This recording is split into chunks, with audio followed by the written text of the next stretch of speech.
Naghiwa lang ako ng bawang at sibuyas. Ayan. Yun po ang aming ulam ngayon. Muna at sibuyas. Wala po kasi kaming ulam. Nakita akong sardinas doon kay Risa. Tapos kinuha ko yan. Tapos meron kaming natirang konting repolyo. Hiniwa-iwa ko ng maliliit. Para igisa ko. Sahugan ko siya ng sardinas. Ayan. After po nyan, lalagay ko na po yung sardinas para masangkot siya. Ito bago to. Ito sardinas ng mga India. Hindi siya masyadong masarap. Hindi katulad sa atin. Masarap yung sardinas. Dito hindi. Yan, sinasangkot ko na po siya. Para masarap. Naku, amoy pa. Mag-amoy akong sardinas nito. Kalibig pa lang naman. Mariyoso. Tapos, lagyan po natin ng paminta.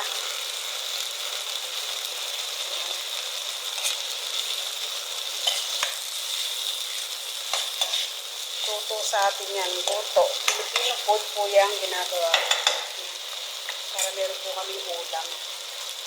Yan. After po yan, ilalagay na po natin yung repolyo. Ayan. Tapos, sangkot siya lang natin ng konti.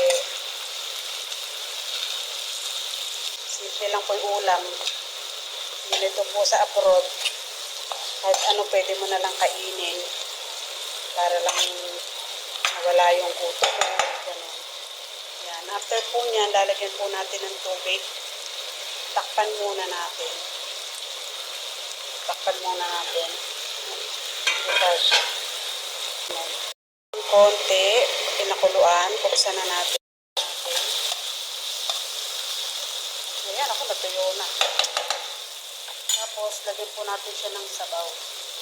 Ng tubig. Tapos, dito ko nilagay sa may lata. Diba, ganyan po. Aware kayo dyan, mga Mars. Diba? Ganyan sa atin. Para hindi sayang yung sauce. Ganon. Ako, ang aming ulam ngayon, ginisang repolyo na may sardinas. Pero ang karaniwan po kasing nilalagay sa sardinas, di po ba papaya? Papaya nilalagay. Tapos lagyan pa natin ng konting paminta, konting bechin, ng pampasarap. Kung ano na po ang lasa ng ating ginisang repolyo na may sardinas. Matabang po siya. Hindi natin ng asin. Yan. Ganito po karami.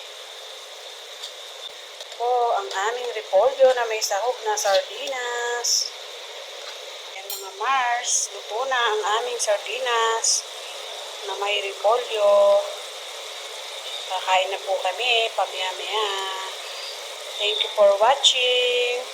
Please follow po my account and page Marisa Gabani and Marisa Gabani Vlogs. Thank you. God bless you all. See you in next vlog.